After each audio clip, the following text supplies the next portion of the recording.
بہت اصرار کر رہے تھے کہ جی محرم پہ کچھ بیان ہو جائے.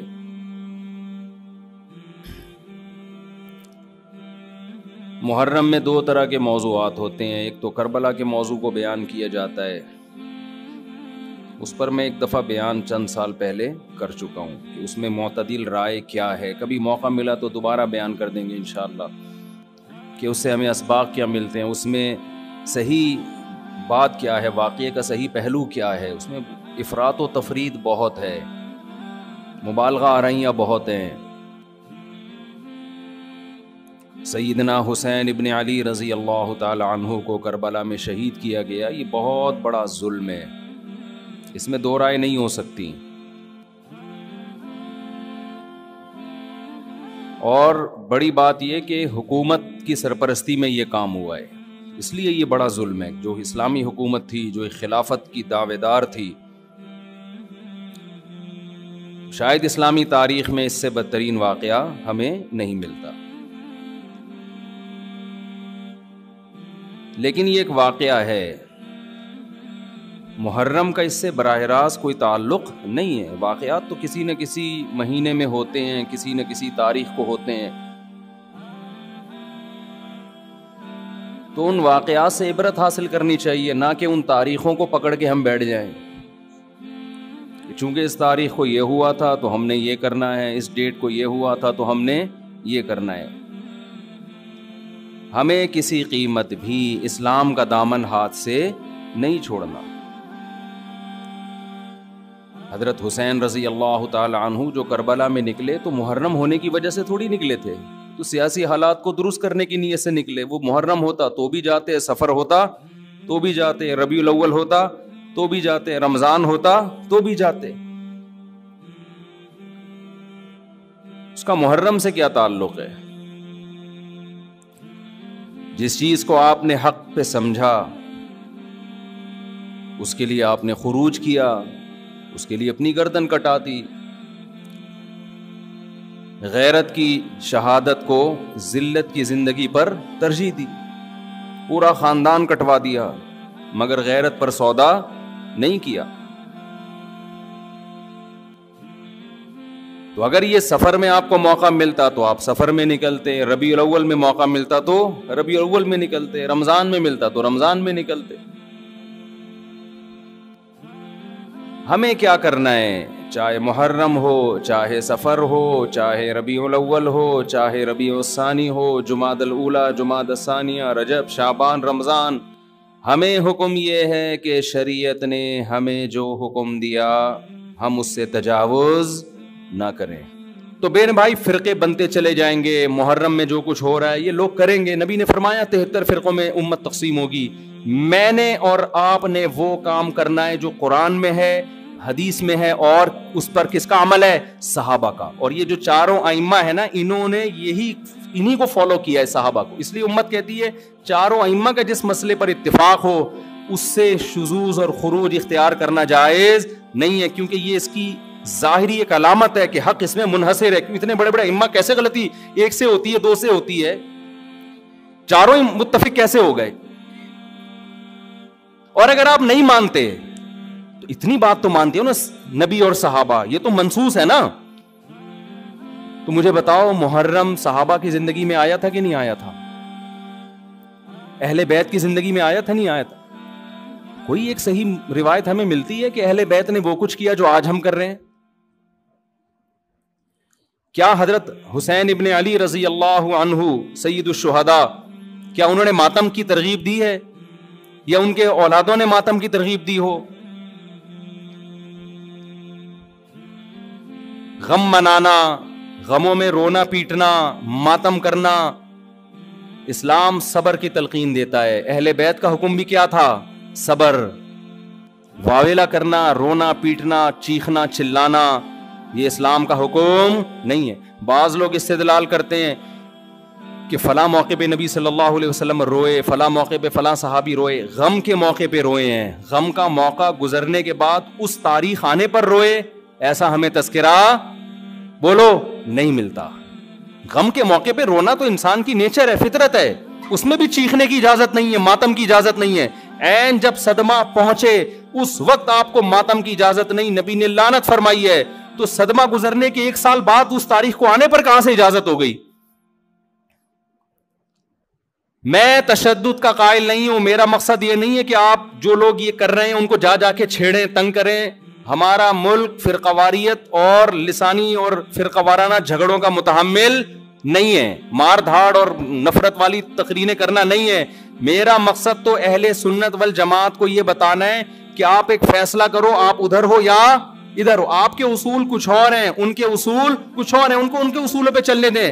جب نبی نے کہہ دیا نا 73 ہوں گے تو 73 ہو کے رہیں گے. آپ فرقواریت ختم نہیں کر سکتے. آپ نے سلیکٹ کرنا ہے کہ صحیح کون ہے غلط کون ہے. آج لوگ کہتے ہیں فرقواریت ختم ہو جائے. میں نے کہا نہیں ہو سکتی ختم بھائی, نبی نے کہہ دیا 73 فرقے ہوں گے, کیسے ختم ہوگی؟ آپ نے سلیکٹ کرنا ہے, گائیڈ کرنا ہے کہ صحیح کون ہے, اپنے لیے سلیکشن کرنی ہے کہ ان میں صحیح کون ہے, میں وہاں جاؤں گا.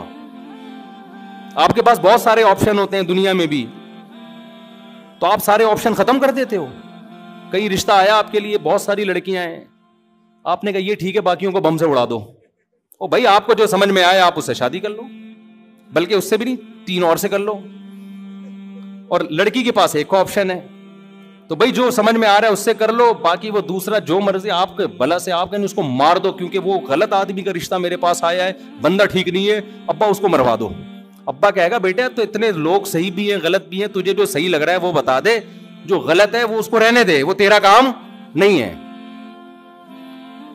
دنیا میں بہت سی غلط بھی ہوتی ہیں, ان کو وہ غلط مل جائے گا. تو فرقے تو رہیں گے, حضرت عیسیٰ علیہ السلام ہی آ کے ان فرقوں کو ختم کریں گے, اور تلوار سے ختم ہوں گے یہ. اور یہ ہمیں اجازت, ہمیں بم پھاڑنے کی, تلوار چلانے کی, گالیاں دینے کی اور ایسے بیان کرنے کی جس سے نفرتیں پھیلیں, ہمیں اس کی اجازت نہیں ہے. ہمارے پاس تو جو بھی آتا ہے ہم اس کو گلے لگاتے ہیں. شیعہ لوگ بھی آتے ہیں, ہم ملتے ہیں, تمیز سے بات کرتے ہیں, اکرام کرتے ہیں, السلام علیکم. مذہب پہ بحث نہیں کرتے ہم, کیوں؟ ہمیں پتہ ہے خام خواہ کا جھگڑا ہوگا. جو سیکھنے آنا چاہے بات کر لیتے ہیں اس سے ہم. تو ہم نفرتوں کے قائل نہیں ہیں, نہ ہم تشدد کے قائل ہیں. ہم تو آپ کو یہ بتا رہے ہیں کہ آپ فیصلہ کرو کہ آپ ہو کس کیٹیگری میں. ہماری حدیث ہمیں یہ بتاتی ہے, ہمارے نبی ہمیں یہ بتاتے ہیں کہ ما انا علیہ و اصحابی, جو میرے اور صحابہ کا طریقہ. ہمارے نبی پہ محرم بھی آیا, صحابہ پہ محرم بھی آیا, جو انہوں نے کیا ہم بھی وہی کریں گے. ہمارے نبی کی زندگی میں ربیع الاول آیا, صحابہ کی زندگی میں خلفائے راشدین کی زندگی میں آیا, جو انہوں نے کیا ہم بولو نا وہ کریں گے. انہوں نے کیا کیا؟ صبر کیا ہے. غم کے موقع پہ کیا کیا ہے؟ صبر کیا ہے. تو ہم بھی کیا کریں گے؟ صبر. یا ہمیں اجازت دی ہے قاتل سے قصاص لیں.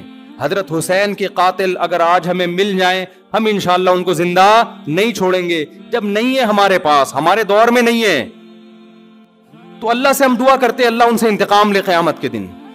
حضرت حسین کے خون کا بدلہ لے اللہ ان سے, اور لے گا, اللہ کیوں چھوڑے گا. لیکن اگر ہم نے اس حدود سے تجاوز کر کے ہم نے وہ کچھ کیا جو اللہ اس کے رسول کی منشا کے خلاف ہے, تو میرے بھائی جہاں قاتلوں سے سزا لی جائے گی, اللہ ہمیں بھی نہیں چھوڑے گا. کہ یہ کون سی اہل بیت کی تعلیمات تھی جس پر تم عمل کر رہے ہو؟ سفید لباس اسلام میں پسندیدہ ہے, ٹھیک ہے, نبی نے ہر رنگ کا لباس پہنا ہے, پسند کس کو کیا؟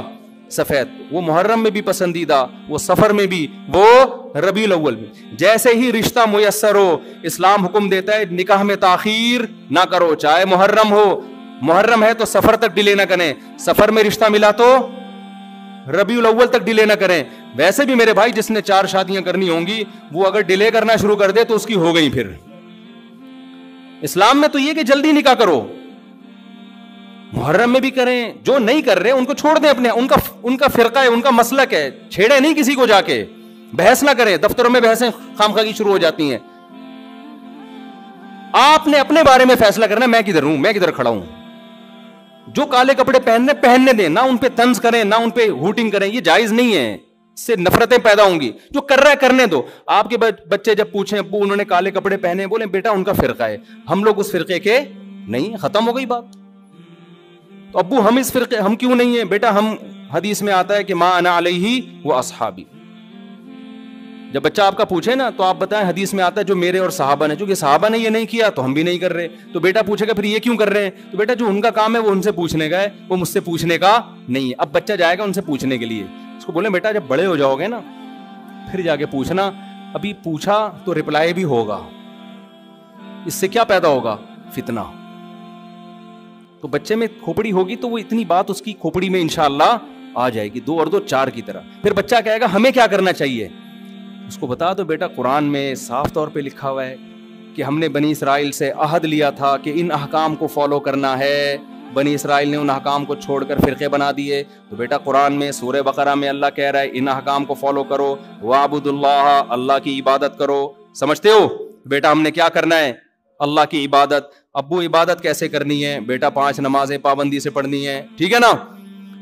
زندگی میں 1 دفعہ حج کرنا ہے بیٹا، سال میں 1 دفعہ زکوٰۃ دینی ہے. اس کے حکام علماء سے پوچھ لو. یہ کرنا ہے ہم نے محرم میں بھی کرنا ہے، سفر میں بھی کرنا ہے، ربیع الاول میں بھی کرنا ہے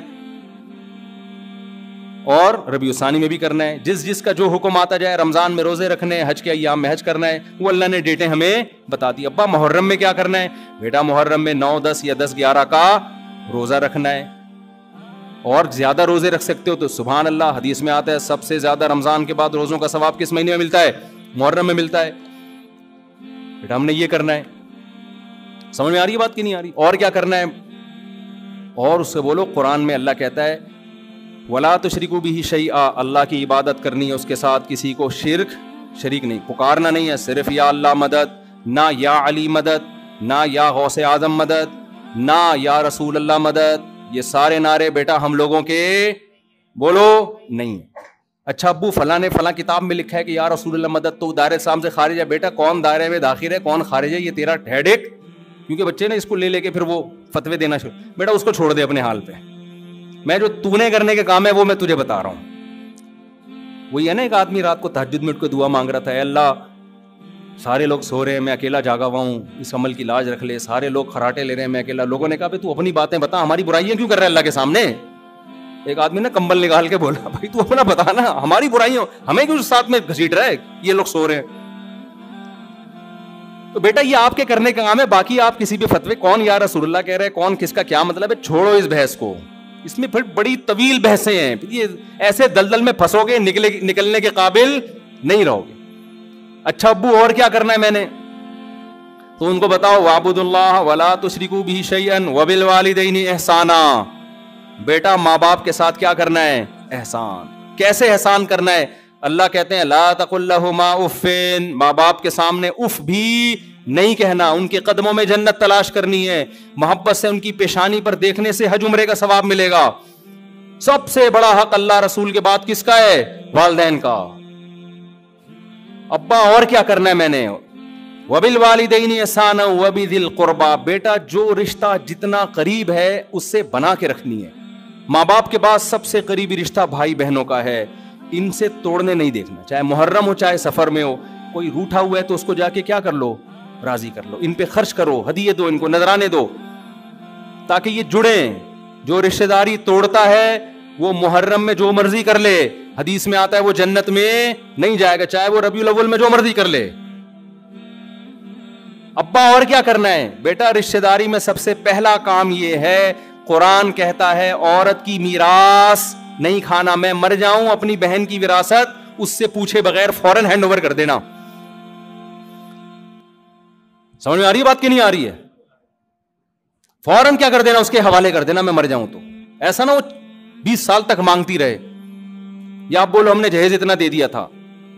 اور بھی اس طرح کے حکام ہے جو سورۃ بقرہ میں ایک ہی جگہ اللہ نے وَقُولُوا لِلنَّاسِ حُسْنًا. جب بھی لوگوں سے بات کرنی ہے اچھے اخلاق سے بات کرنی، تمیز سے بات کیا کرو. بیٹا جب تم بات کرتے ہو تو لگتا نہیں ہے کہ تم نے تمیز کہیں سے سیکھی بھی ہے.